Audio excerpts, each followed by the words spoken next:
أشهد أن محمدا عبده ورسوله الذي أرسله بالهدى ودين الحق ليظهره على الدين كله.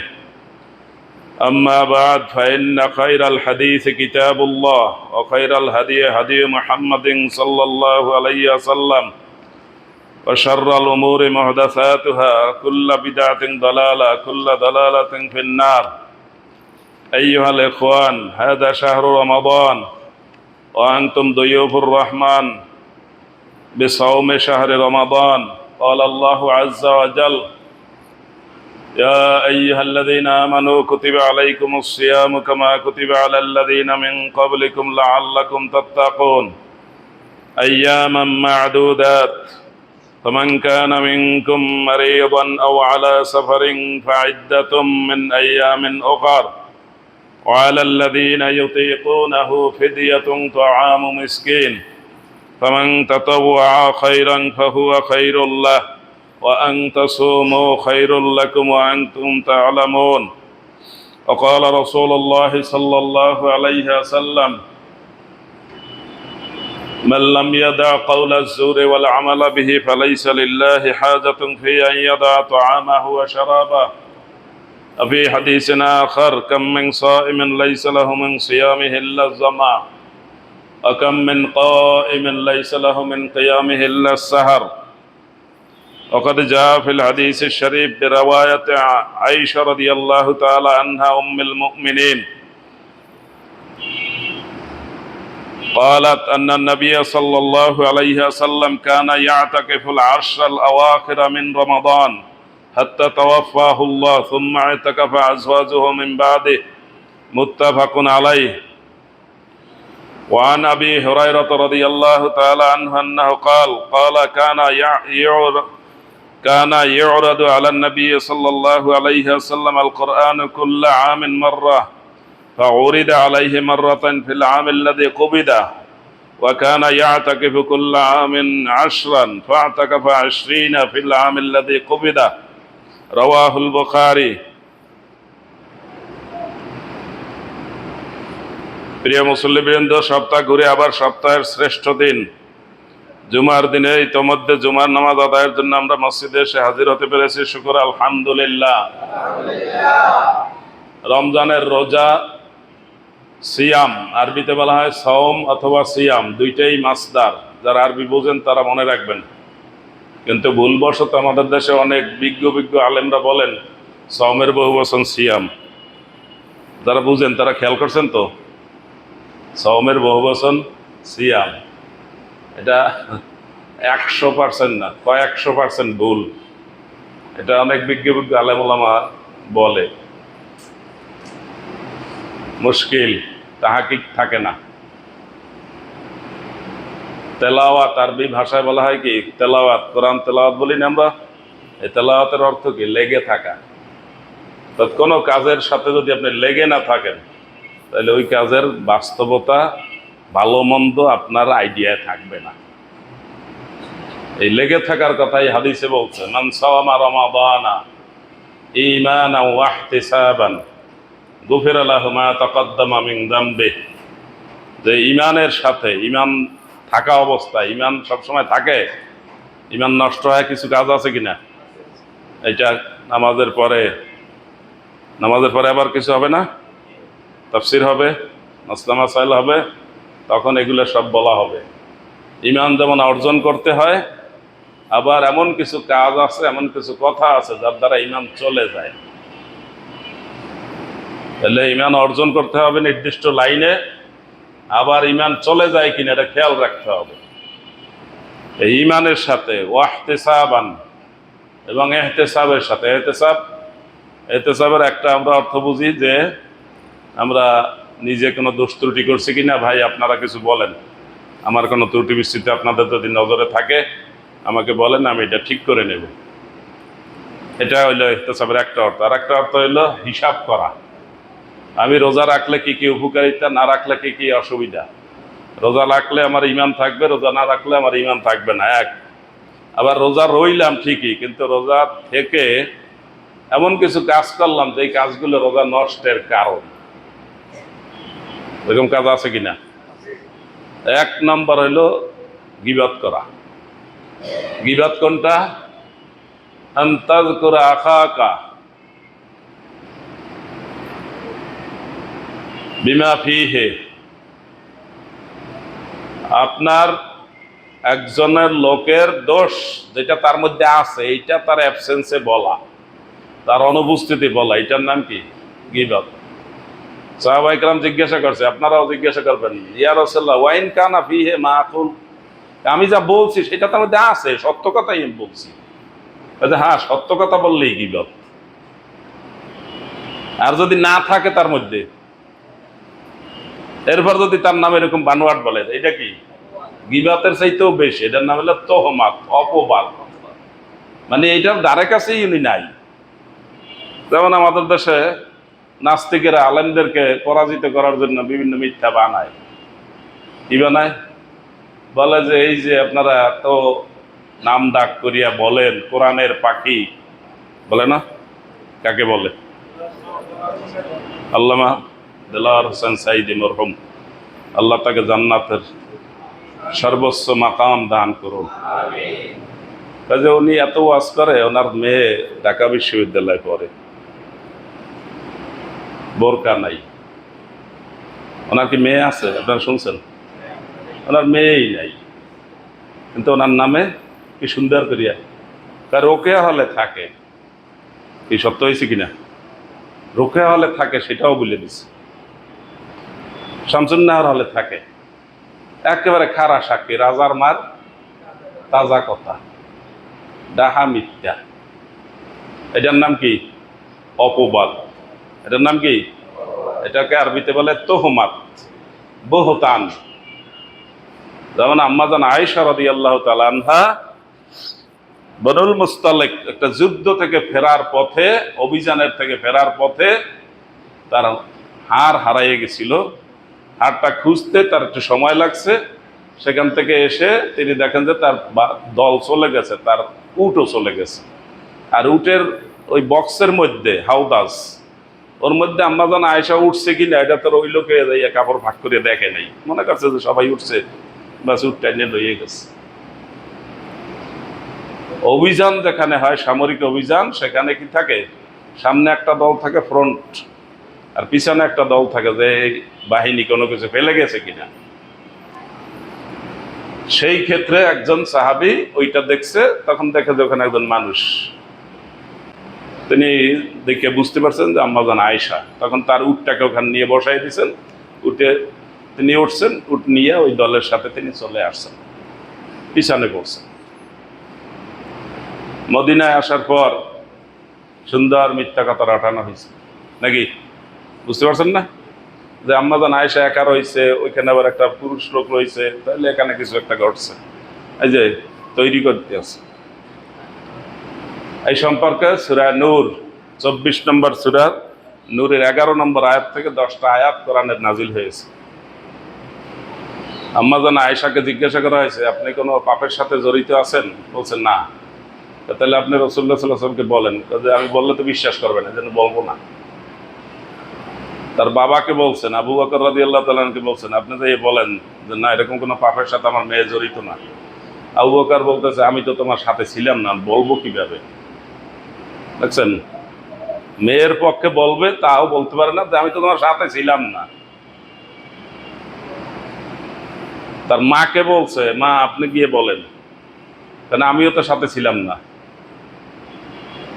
তখন আম্মাজান আয়েশা কি বলছেন? যে আমি কোনো অপরাধ করি নাই, আমার সাক্ষ্য দিবেন আল্লাহ। ঠিকই আল্লাহ তার সাক্ষ্য দিয়েছেন, কিন্তু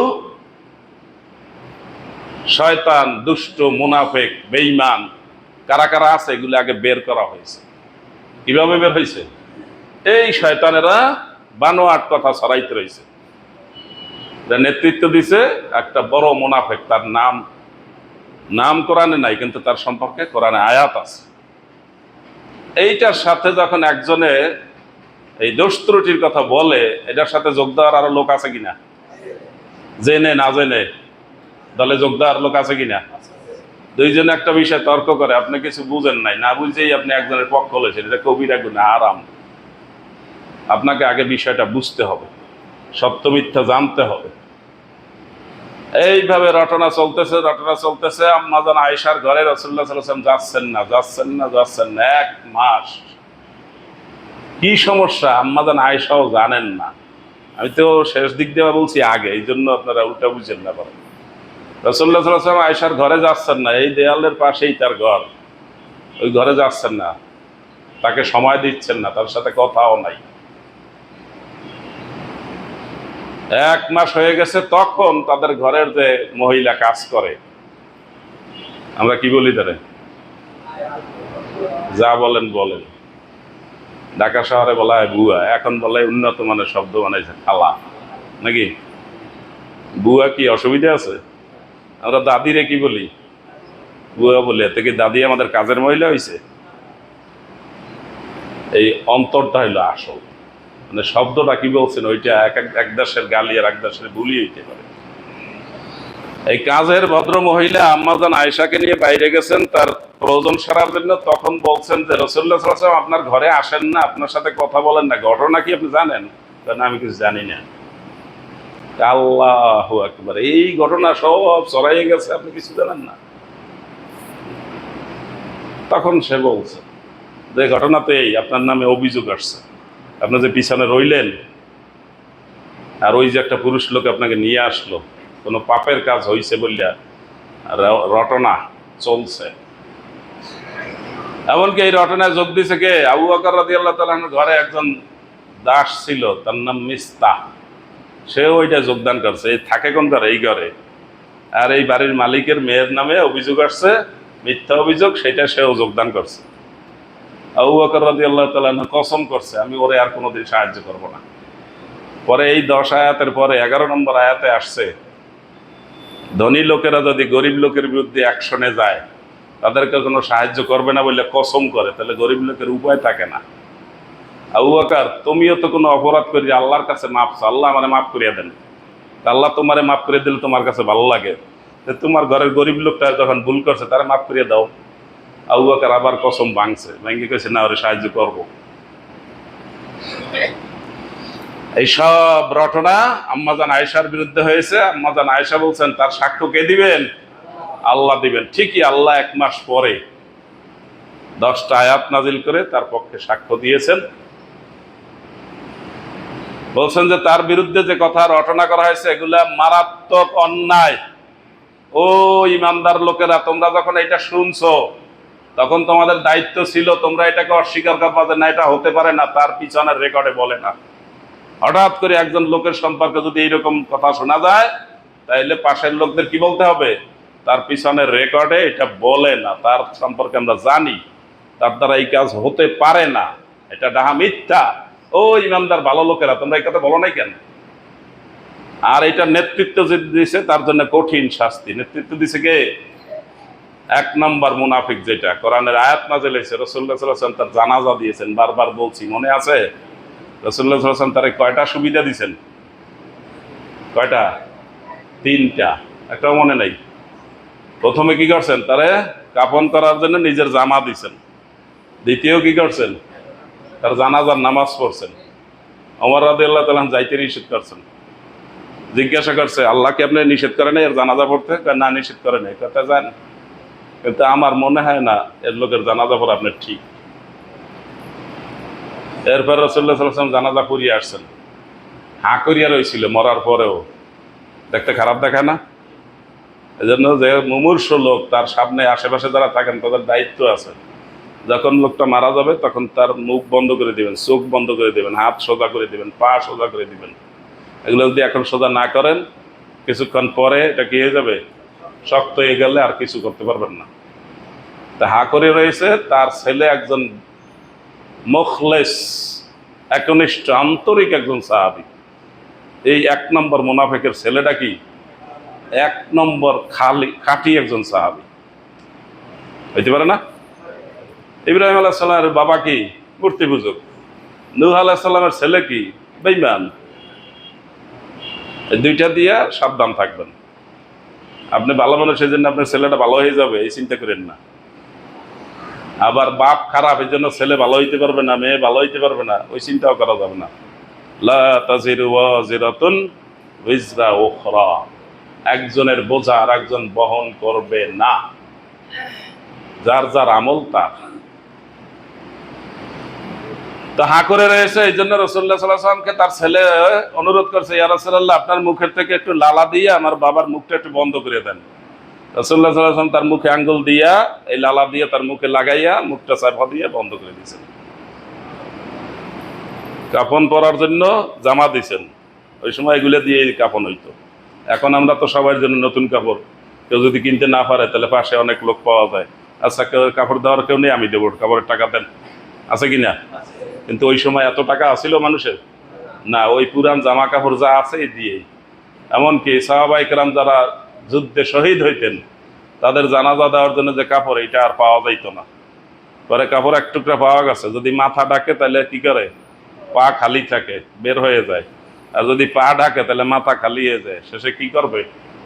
কোনটা ডাকবে? মাথা ডাকবে। কোনটা ডাকবে? কাপড়ে দুই দিক পায় না।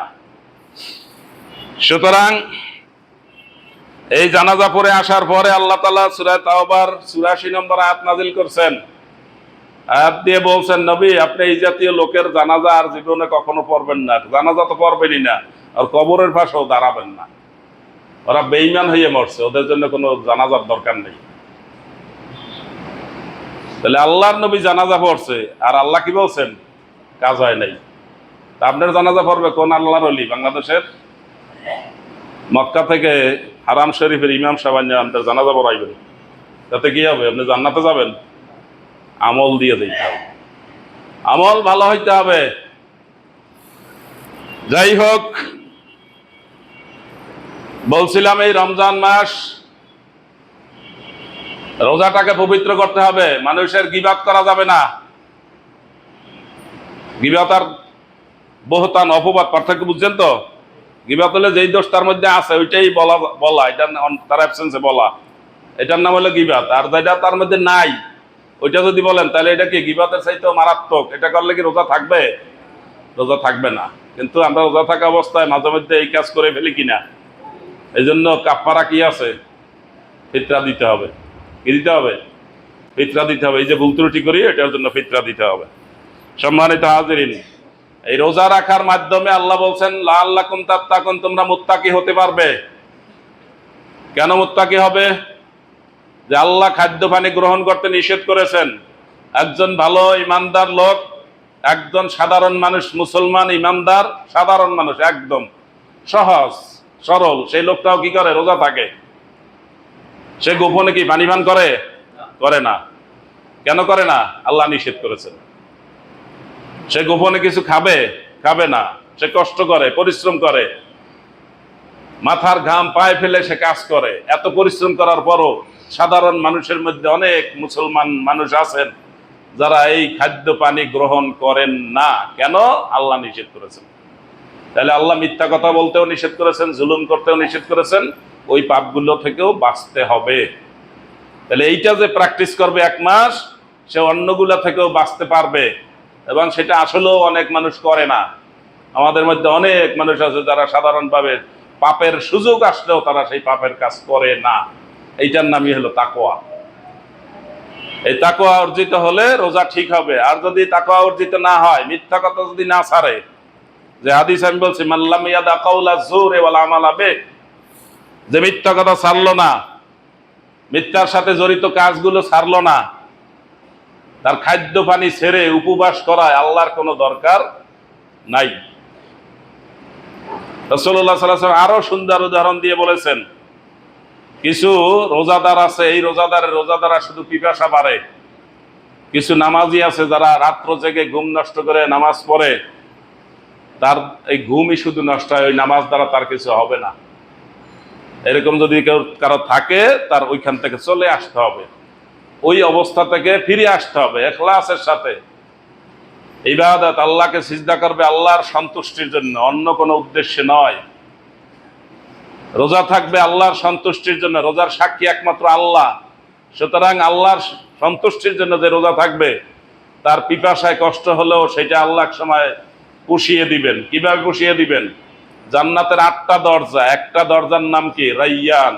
এই দরজা দিয়ে ঢুকবে কারা? রোজাদাররা। কিভাবে ঢুকবে? এই রাইয়ান অর্থ হলে সিক্ত করা, ভিজিয়ে দেওয়া, ঠান্ডা করা। তাহলে ওই দরজা দিয়ে যখন ঢুকবে, এমন ভাবে বাতাস ঠান্ডা দিয়া তাকে সিক্ত করবে যে রোজা থাকা অবস্থায় সে যত পিপাসার্থ হয়েছে সব একদম মন থেকে এমন ভাবে ভুলে যাবে যে সে কোনোদিন পিপাসার্থ হইয়া কষ্ট পাইছে তার মনে নাই। এত আরামদায়ক একটা ঠান্ডা ওই ঢোকার সময় হয়ে যাবে। আর দুনিয়াতে অনেক আরাম করেছে, শান্তি করেছে। এই সমস্ত লোক যদি জাহান্নামে যায়, জাহান্নামে নিয়ে আল্লাহ কি করবেন? একটা চুবানি দিবেন। এক চুবানিতে কি হবে? এই দুনিয়াতে আসছিল, দুনিয়াতে অনেক আনন্দে ছিল, জন্ম হইতে মৃত্যু পর্যন্ত কোনো কষ্ট কাহাকে বলে, কত প্রকার কি কি জীবনেও দেখে নাই, সব ভুলে যাবে ওই এক চুবানিতে। সুতরাং দুনিয়ার আরাম এটা আরাম নয়। বদরের যুদ্ধে সাহাবায়ে কেরাম এই কথা বলছিলেন। আর 1000-এর বিরুদ্ধে 313 জন এই রমজান মাসে রোজা থেকে ন্যায় অন্যায়, হক বাতিল, ইমান কুফুরির যুদ্ধটা হয়েছে। এবং মুসলমানরা যে এই যুদ্ধে গেছে তারা দেখতেছে কি? কান্নাহুম ইউসাকুনা ইলাল মাউতি ওয়া হুম ইয়ানজুরুন। তারা দেখতেছে তারা একটা নিশ্চিত মৃত্যুর দিকে যাচ্ছে, মরণ ছাড়া কোনো উপায় নাই। কারণ 1000-এর বিরুদ্ধে কত? 313 জন। মরা ছাড়া কোনো উপায় আছে? নিশ্চিত মৃত্যুর দিকে তারা যাচ্ছে। এই দেখে এই রমজান মাসে এই ঘটনা ঘটছে। এখনো দুনিয়াতে মুসলমানদের বিভিন্ন জায়গায় বিভিন্ন সমস্যা চলছে। এই সমস্যাগুলো সমাধানের জন্য ওই যারা আক্রান্ত তাদের দায়িত্ব হইল এটা প্রতিরোধ করা, ঠেকানো। যদি তারা না পারে তাহলে পাশে যে মুসলমান আছে তাদের দায়িত্ব। যদি তারাও না পারে তাহলে তার পাশে যারা আছে, আরো দূরে যারা আছে তাদের দায়িত্ব। তারাও যদি না পারে তাহলে সারা দুনিয়ার মুসলমানদের সবার দায়িত্ব হলো এটার একটা সমাধান করা। সেই সমাধান টাকা পয়সা লাগবে, সেই সমাধানে প্ল্যান লাগবে, সেই সমাধানে অস্ত্র লাগবে, সেই সমাধানে হুমকি দিতে হবে। যদি এটা মুসলমানরা না করে তাহলে ওই আক্রান্ত মুসলমানরা ওই ফিলিস্তিনের মুসলমানদের মতো 80 বছর পর্যন্ত তারা জুলুমের শিকার হচ্ছে। এই অল্প দিনের মধ্যে কত? প্রায় 50,000, এবং তার মধ্যে নারী শিশু সবচেয়ে বেশি। এদেরকে ইহুদিরা হত্যা করেছে। আমরা মুসলমান তো আনন্দেই আছি নাকি? আরামে আছি না? আমরা মাঝে মধ্যে কিছু টাকা পয়সা উঠাইয়া পাঠাইছিলাম ফিলিস্তিনে, আছে না? দিছেন সবাই? এবার দেন নাই, কারণ আপনার টাকা নাই। আসলে কি টাকা নাই? 100 টাকা দিতে পারে না এমন কোনো লোক আছে? নাই, কিন্তু দেয় নাই। 100 টাকা দিয়ে হলেও তো শরিক টাকা দরকার ছিল, যে এই মুসলমানরা 80টা বছর পর্যন্ত তারা মার খাচ্ছে, তারা এই জুলুমের শিকার হচ্ছে, আমি 100টা টাকা দিই। এগুলোর জন্য হিসাব হবে, কিন্তু এগুলোর জন্য হিসাব হবে। হাসরের দিন আল্লাহ বলবেন যে তোমার পাশে একজন মুসলমান এরকম ক্ষতিগ্রস্ত ছিল, তুমি তার 100 টাকা দিতে পারতা, তুমি দাও নাই। তুমি তাকে 1,00,000 টাকা দিতে পারতে, তুমি তাকে দাও নাই। তুমি তাকে আরো বেশি দিতে পারতে, তুমি তাকে দাও নাই। সুতরাং আমি তোমার এটার হিসাব আমি নেব। এই হিসাব যদি আল্লাহ নেয়, রক্ষা আছে? এই জন্য কখনো যদি এরকম দাওয়াত আসে, আপনার সাধ্য মতো আপনি চেষ্টা করবেন। একজন অসুস্থ, তার চিকিৎসার জন্য দরকার, আপনি যদি দিয়ে দেন, আপনার একটা বড় অসুস্থতা আল্লাহ ফিরিয়ে দিতে পারেন কিনা? এটা হাদিসের কথা। আপনি আল্লাহর কাছে দোয়া করবেন, দোয়ার 3টা অবস্থা। নগদ আপনার দোয়া কবুল হবে, আপনি যা চাইছেন তা পেয়ে যাবেন। যদি দোয়া কবুল না হয় তাহলে একটু পরে কবুল হবে। যদি সেটাও যদি না হয় তাহলে হাসরের দিন আল্লাহ জিজ্ঞাসা করবেন, বান্দা আমার কাছে কি কি চেয়েছে? আমলনামা বের করো, যে আল্লাহ অমুক সময় এটা চাইছে, অমুক সময় এটা চাইছে। জিজ্ঞাসা করবেন এগুলো দেওয়া হয়েছে? কারণ না, এগুলো দুনিয়াতে দেওয়া হয় না, এটাতে এখন দিয়ে দাও, চাইছে যেহেতু। তাহলে কি দোয়ায় সমস্যা আছে? দোয়া করতে করতে আমরা কাহিল হয়ে যাই। কি বলে, আল্লাহর কাছে বহুত কইছি, বহুত চাইছি, দেয় না আল্লাহ, আর বলবো না, দিলে দিল, না দিলে না দিল। এই লোকের কি দরকার আছে? না অহংকার? দিলে দিল, না দিলে না দিল, এই কথা হলো অহংকারী কথা। এটা বলা যাবে না। এই দোয়া সম্পর্কে এটা মনে রাখবেন ভালো করে। কখনো আপনি এই কথা বলবেন না, আল্লাহর কাছে বহুত চাইছি, আল্লাহ দেয় নাই। আল্লাহ দিবে না না দিবে এটা আল্লাহর হিসাব। আল্লাহ আপনাকে না দিয়েও তো আপনার উপকার করতে পারে। আপনি খালি বলতেছেন আল্লাহ আমাকে একটা ছেলে দাও, আল্লাহ আমাকে একটা ছেলে দাও, আল্লাহ আমার ঘরে আমার বংশে বাতি জ্বালানোর একটা ব্যবস্থা দাও। কিন্তু ওই ছেলেটা যদি আপনার ঘর থেকে বাইর করে দেয়, কি আছে কি না? ওই ছেলেটা যদি আপনারা জবাই দেয়, ওই ছেলেটা যদি তার মাকে জবাই দেয়, তাহলে আপনি ওই ছেলেটা চাই আনেন কেন? আপনি আল্লাহর কাছে কি চাইবেন? রব্বি হাবলি মিনাস সালিহিন, আল্লাহ আমাকে নেক সন্তান দান করো। সেই নেক সন্তান আপনার মেয়েও হইতে পারে। কি হবে না হবে ওটা সিদ্ধান্ত আল্লাহর। আপনি আল্লাহর সিদ্ধান্ত একমত থাকেন। কারণ ইমান তো ঠিক হয় নাই, এজন্য তো বারবার ইমানের ওয়াজ করি। আগে ইমান ঠিক করেন, বিশ্বাস ঠিক করেন, আকীদা ঠিক করেন। রমজানের রোজা পবিত্র রাখার জন্য মিথ্যা ছাড়তে হবে। যারা রোজাদার সবসময় রোজা থেকে আসছেন, তাদের কিছু কিছু উন্নতি হতেই থাকে, আলহামদুলিল্লাহ। কি উন্নতি হতে থাকে কিনা? যারা রোজা থাকে, নামাজ পড়ে, তারা আস্তে আস্তে উন্নতির দিকে যায়। কিন্তু আমাদের সমস্যা হলো, আমাদের আশেপাশে অনেক লোক আছে যারা এই নামাজ রোজার ধারে কাছেও আসে না, ইবাদতের ধারে কাছে আসে না, ইমানের ধারে কাছে আসে না। ওদেরকে কি ডাকা আমাদের দায়িত্ব আছে না নাই? রাসূলুল্লাহ সাল্লাল্লাহু আলাইহি ওয়াসাল্লাম মিনিমাম দায়িত্ব দিয়েছেন, তুমি যদি একটা আয়াত জানো, বাল্লিগু আন্নি ওয়ালাউ আয়া, একটা কথাও যদি জানো, সেটা তুমি তোমার পাশে যে এটা জানে না তাকে জানাও, তাকে এইদিকে ডাকো। আর ওই লোকটাকে ডেকে আল্লাহর দিকে যদি আনা যায়, তাহলে আল্লাহ ওই লোকটার চাইতে বেশি খুশি হন। যেই লোকটা কি উট হারাইয়ে ফেলাইছিল, যেই উটের পিঠে তার বাহন মানে খাদ্য পানি ছিল, এরপর অনেক খোঁজাখুঁজির পরে পাইছে, পাওয়ার পরে কি বলতেছে? আল্লাহুম্মা আনতা আবদি ওয়া আনা রাব্বুকা, আল্লাহ তুমি আমার বান্দা, আমি তোমার রব। তুমি এই সময় আমার উটটা ফিরাই দিলা, আমার কোনো উপায়ই ছিল না, আমার তো যাওয়ারও কোনো ব্যবস্থা ছিল না, আর পানি খাদ্য কিছুই ছিল না, মরা ছাড়া আমার কোনো উপায়ই ছিল না। এই মুহূর্তে তুমি আমার ফিরাই দিলে, আল্লাহ তুমি আমার বান্দা, আমি তোমার রব। কি কয়?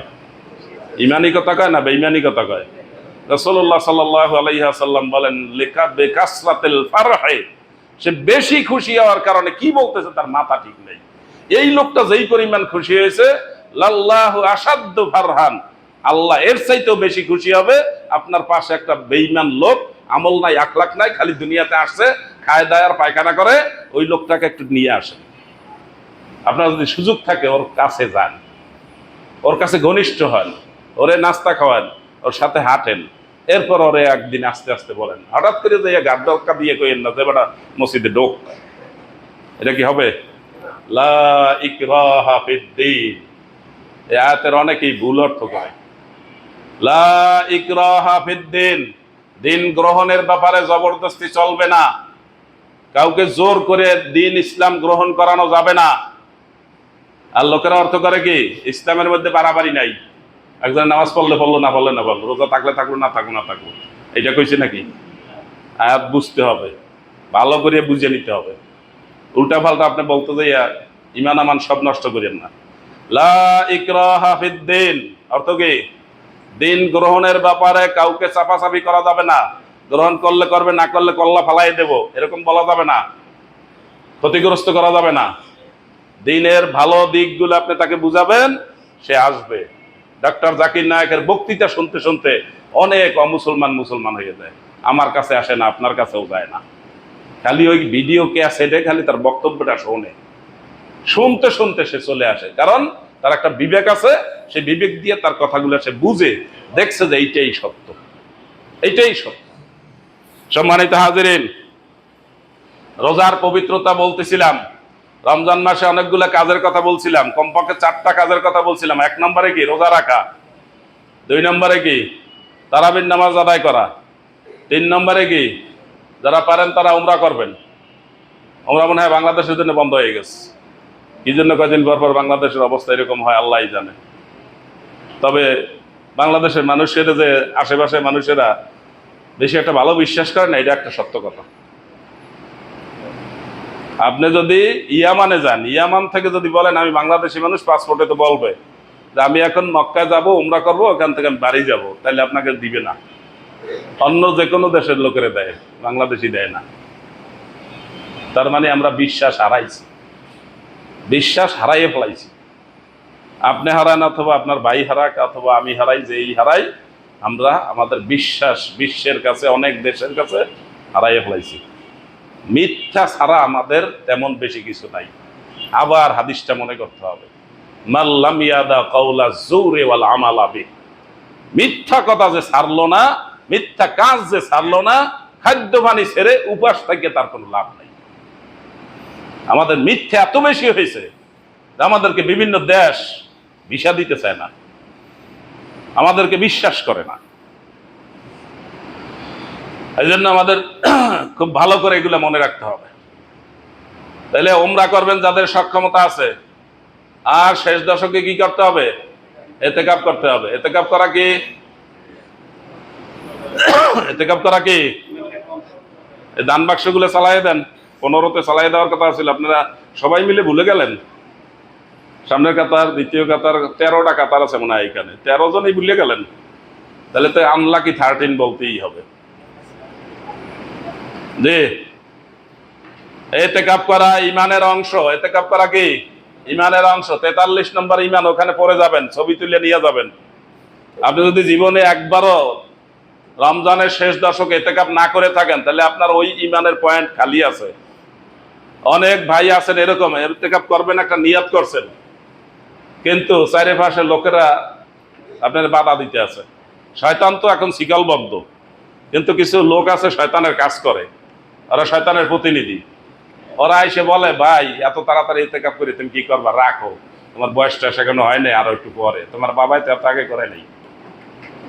দলিল কি? বাপ দাদা। দলিল কি? এই জন্য অনেকে আছে খাতা বালিশ নিয়ে আসে মসজিদে, পরে ইতেকাবেও আসতে পারে না। আবার অনেকে আছে বাসা থেকে খাতা বালিশ বাঁধছে, এরপর লইয়া এই পর্যন্ত আসতে পারে না। ইমানটা ঠিক করেন, এখন মসজিদে আছেন তো ভালো করে ঠিক করেন যে আপনি ইতেকাব করবেন, কোনো বাধা মানবেন না। আর ইতেকাফে আমাদের দেশে প্রচলিত কিছু বিষয় আছে, সেটা কি? লোকেরা জানে যে ইতেকাব করলে মসজিদে কথা বলা যাবে না। আমাকে জিজ্ঞাসা করে, হুজুর ইতেকাব করলে মুয়াজ্জিন সাহেব কি আজান দিতে পারবে? আমি হাসি, মানুষ এত বোকা থাকে। শব্দ আর একটু খারাপ কইতে চাইছিলাম, পারলাম না আর কইতে। তো ইমাম সাহেব ইমামতি করতে পারবে? তো ইতেকাব কি ইমামতির বিরুদ্ধে? আজান দেওয়া কি ইতেকাবের বিরুদ্ধে? এটাও একটা প্রশ্ন। এত বোকা। ইতেকাব করলে কি বাইরে যাওয়া যাবে কিনা? বাইরে যাওয়া যাবে মানবীয় কারণে। মানবীয় কারণ কি? পায়খানা করা, প্রস্রাব করা, গোসল করা, খাওয়া দাওয়া। কয়টা? রাসূলুল্লাহ সাল্লাল্লাহু আলাইহি ওয়াসাল্লামের কাছে তার স্ত্রী আসছেন মসজিদে ইতেকাফে দেখা করার জন্য রাত্রে। এশার নামাজের পরে কথাবার্তা বলে টলে তারপর তিনি এখন যাবেন, বাসা হয়তো একটু দূরে। এখানেও বাসা ছিল, উনি দূরেও তো থাকতে পারেন। রাসূলুল্লাহ সাল্লাল্লাহু আলাইহি ওয়াসাল্লাম ইতেকাফে ছিলেন, তিনি তার স্ত্রীকে আগায় দিয়ে আসছেন। পথে একজন সাহাবীর সাথে দেখা হয়েছে, সে রাসূলুল্লাহ সাল্লাল্লাহু আলাইহি ওয়াসাল্লামের সাথে একজন মহিলা দেখিয়া, দূর থেকে দেখিয়া ওটা অন্য দিক দিয়ে হাঁটা শুরু করছে। আল্লাহ, এই রাত্রে রাসূলুল্লাহ একজন মহিলার সাথে হাঁটে, এই মনের মধ্যে শয়তানি আছে কিনা? শয়তানিটা খুব তাড়াতাড়ি আসে। রাসূলুল্লাহ সাল্লাল্লাহু আলাইহি ওয়াসাল্লাম তারা ডাক দিছে, এদিকে আসো। এলো জায়নাব বিনতে জাহাশ, আমার স্ত্রী, সে আমার সাথে দেখা করতে আসছিল মসজিদে, ইতেকাফে আমি আছি, এখন তার আমি বাসায় পৌঁছে দিই, যাও। আর মনের মধ্যে শয়তান ঢুকছিল না? শয়তানটা বাইরে গেছে তো। এইভাবে শয়তান সব জায়গায় আছে। এখন শয়তান শিকলবদ্ধ, কিন্তু শয়তানের প্রতিনিধি আছে বহুত। এই প্রতিনিধিরা আপনারা যারা ইতেকাফ করতেছেন তাদেরকে কি করে? বাধা দেয়। যেন বাধা মানবেন না। যারা জীবনে ইতেকাফ করেন নাই, আপনি বলবেন যে আপনি ছাড়া আপনার সংসার চলে না, তাহলে আপনি আজকেই ফাইনাল করবেন, আগামী শুক্রবার সন্ধ্যার আগে মসজিদে ঢুকবেন। আপনাকে সারা সংসার চলে, এটা দেখতে হবে। আপনাকে সারা এলাকা চলে না, আপনি এলাকার একেবারে মাথা মুন্ডু আছে না? আর অনেকদিন শুনছি না, অমুকের সারা চলে না, অমুকের সারা চলে না। চলে, দেশ চলে। এখন তরকারির দাম কম আছে, সয়াবিনের দাম বাড়ছে। এগুলো বাড়ে কি জন্য? চোরের খড়ি পাইছে, এই জন্য বাড়ে। চোরের রাস্তায় রাস্তায় দাঁড়াই দাঁড়াই দিয়ে যাও কিছু, আমরা কামু কি? ভিক্ষুক, চূড়ান্ত ভিক্ষুক, রাজনীতি ধুয়ে দিয়ে খায়, হারামখোর। এগুলো কি বলেন না? এগুলো কি? হারামখোর। একটা লোকে কাজ করে সারাদিন, ব্যবসা বাণিজ্য করার জন্য মাথার ঘাম পায়ে ফেলে পরিশ্রম করে টাকা কামাই করছে, আর উনি সন্ধ্যাকালে একে দেওয়া মাগে। হারামখোর। এই হারামখোর যত নামাজ পড়ে, দরকার নামাজ হবে? ও টুপি মাথায় দিয়ে ঘুরলে লাভ হবে, ওমরা করলে লাভ হবে, হজ করলে লাভ হবে, ও যদি এবার মিলাদ করা আর এতে ইফতার করা এতে লাভ হবে, সব হারাম। রাসূলুল্লাহ সাল্লাল্লাহু আলাইহি ওয়াসাল্লাম লম্বা হাদিস মনে আছে, সুম্মা যাকারার রাজুল, রাসূলুল্লাহ সাল্লাল্লাহু আলাইহি ওয়াসাল্লাম এক লোকের কথা উল্লেখ করলেন, ইউতিলুস সাফার, লম্বা সফর করে আউলাকে সে পাগল বেশে 2 হাত আসমানের দিকে উঠাইয়া বলে, ইয়া রাব্বি, আমার এটা কবুল করো, এটা কবুল করো। রাসূলুল্লাহ সাল্লাল্লাহু আলাইহি ওয়াসাল্লাম বলেন, তার খাদ্য হারাম, পানি হারাম, পোশাক হারাম, তার বডিটা সুন্দর হ্যান্ডসাম নাদুস নুদুস হয়েছে কিসে? হারামে। তার দোয়া কবুল হবে কিভাবে? মোটেও হবে না। আমরা তো খালি আখেরি মোনাজাতে যাই, কোনো এক জায়গায় মাহফিল একটা হইলি, তুরাগ নদীর তীরে মাহফিল একটা হইলি, আখেরি মোনাজাতে যাওয়ার জন্য বাংলাদেশে ছুটি লাগে না। এই ছুটি অফিস বন্ধ দিয়ে যারা যায় তারা পাপের কাজ করে। কি কাজ করে? অফিস বন্ধ দিয়ে আপনারা ওখানে আখেরি মোনাজাতে যাইতে কইছে কে? অফিস করা আপনার দায়িত্ব না? দায়িত্ব কিনা? বেতন নেন কিনা? আপনার ছুটি দিছে কি কারণে? এটা কি কাজ? এটা ফরজ কাজ। যে কোনো জায়গায় আখেরি মোনাজাত হোক আর আউয়াল মোনাজাত হোক, কোনো আখেরি মোনাজাত আর আউয়াল মোনাজাতে যাওয়া কি আপনার ফরজ? ওখানে গেলে কি দোয়া কবুল হবে? নিশ্চয়তা আছে? মোটেও হবে না। হালাল ঠিক করতে হবে, খাদ্য পানি ঠিক করতে হবে। ঢাকা শহরে এই আখেরি মোনাজাতের দিন সব অফিস বন্ধ থাকে, কোনো কাজকর্ম চলে না। কোথায় গেছে? আখেরি মোনাজাত। আসলে যায় নাই, গেছে বাসায়। আখেরি মোনাজাতের নাম দিয়ে গেলেই হলো। মিথ্যুক, এই জন্যই তো আমাদের বিশ্বাস করে না। মিথ্যা কথায় কোনো চিন্তা নাই, কোনো পরোয়া করে না যে আমি মিথ্যা কথাটা বলি, মিথ্যা কাজটা করি, কোনো চিন্তা করে না। ধার্মিক মানে বড় ধার্মিক। সম্মানিত হাজিরিন, এই রমজানে এই কাজগুলো আমাদের করতে হবে। এতেকাফ মনে আছে তো? এতেকাফ করা কি ইমানের অংশ? এতেকাফ করা কি কয়দিন? শেষ দশক। এখানে একজন লোক আইনা টাকা পয়সা দিয়ে বসাই রাখলে এই মসজিদের দায়িত্ব ভালো হয়ে যাবে, এরকম কোনো ইমান নাই। এটা আমাদের দেশে চলছে, এটা বুয়া ইমান। রাসূলুল্লাহ সাল্লাল্লাহু আলাইহি ওয়াসাল্লাম নিজে ইতিকাফ করেছেন 10 দিন, 10 বছর মদিনায় ছিলেন নিরিবিলি, 10 বছরই ইতিকাফ করেছেন। 1 বছর করতে পারেন নাই, শেষের বছর 20 দিন করছেন। প্রত্যেক রমজানে রাসূলুল্লাহ সাল্লাল্লাহু আলাইহি ওয়াসাল্লামের কাছে জিবরিল এসে কোরআন একবার শোনাতেন, ওই বছর 2 বার শুনাইছেন, আর সেই বছর তিনি 20 দিন ইতিকাফ করেছেন। আর আমরা ফতোয়া বানাইছি, একজন কর্মজীবী মানুষ রিক্সা চালায়, ভ্যান চালায়, পরে বলিয়া কইলিয়া যে তুমি ডেইলি কয় টাকা পাও? 1000 টাকা। আচ্ছা, তোমার 1000 টাকা দিব, এরপর তোমার খাওয়ান দিব, তোমার থাকার ব্যবস্থা দিব, তোমার জামা কাপড় দিব, তোমার বউরে একটা শাড়িও দিয়ে দেবো, তুমি আমাকে একটু বাঁচাও, তুমি মসজিদে এসে ইতিকাফ করো, নাহলে আমরা সব আটকা হয়ে যাই। হুজুরে কইছে আমরা সব আটকা, হুজুরে নিজেও ইতিকাফ করে না। এই বাংলাদেশে 3 লাখ মসজিদের ইমাম, আমার তো মনে হয় না বেশিরভাগ ইমাম ইতিকাফ করে বলে। বেশিরভাগ ইমাম ইতিকাফ করে না, দান্দায় থাকে, কে কোন জায়গায় টাকা দিবে, ভিক্ষার জন্য ব্যস্ত থাকে। আল্লাহ আমাকে মাফ করুন, বেশি বললাম, বেশি বলছি না, বেশি এই দান্দাই আছে। এই দান্দা করে নিজের মান সম্মান নষ্ট করে, নিজের ওয়েট রক্ষা করতে পারে না। রিজিকের ফয়সালা কার কাছে? আর এই যায় কার কাছে? মানুষের কাছে যায়। রিজিকের ফয়সালা কার কাছে? সৃষ্টির কত বছর আগে ফয়সালা হয়েছে? 50,000 বছর আগে। ধন সম্পদ বেশি হইলেই খালি মানুষ শান্তিতে থাকে? আল্লাহ তাআলা আমাদেরকে বুঝার তৌফিক দান করুন। সম্মানিত হাজিরিন, সর্বশেষ একটি আবেদন আপনাদের কাছে। আমাদের একজন শিক্ষক, তার স্ত্রী অসুস্থ, খুব জটিল রোগে আক্রান্ত, লক্ষ লক্ষ টাকা সে খরচ করেছে, এখনো সে ইন্ডিয়াতে একটা হসপিটালে আছে। খুব শর্ট টাইমের মধ্যে তার 3 লক্ষ টাকা দরকার এখন, না হইলে তার আর চলে না। সে অনেক টাকা খরচ করছে, তার 2টা ছোট্ট মেয়ে আছে। হায়াত আল্লাহর হাতে, মৃত্যু কার হাতে? কিন্তু চিকিৎসা করার ব্যবস্থা থাকলে তো চিকিৎসা করতে হয় নাকি? চিকিৎসা করা নিষেধ। রাসূলুল্লাহ সাল্লাল্লাহু আলাইহি ওয়াসাল্লাম নিজেও চিকিৎসা নিয়েছেন, সিঙ্গা লাগাইছেন ইহুদি ছেলের থেকে। সুতরাং আমাদের এই শিক্ষককে আপনারা যদি কেউ সাহায্য করতে চান, তার 3 লক্ষ টাকা দরকার। আপনাদের মধ্যে এমন লোক আছে আমি বিশ্বাস করি যার পক্ষে 3 লক্ষ টাকা দেওয়া সম্ভব। 1 লক্ষ টাকা দেওয়া সম্ভব অনেক লোকের পক্ষে। যদি 3 জনে দিয়ে দেন হয়ে যায়, যদি 6 জনে দেন হয়ে যায়। কে কার সাথে কথা বলবেন আমি জানি না, তবে আমি বলছি এটা আপনি জানেন। এই দাবিটা আপনাদের কাছে রইল।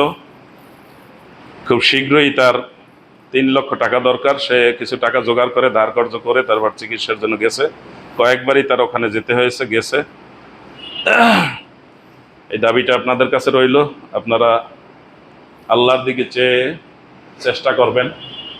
হতে পারে আপনার একটা রোগের কারণে আপনার 10 লক্ষ টাকা চলে যাবে, আছে কি না?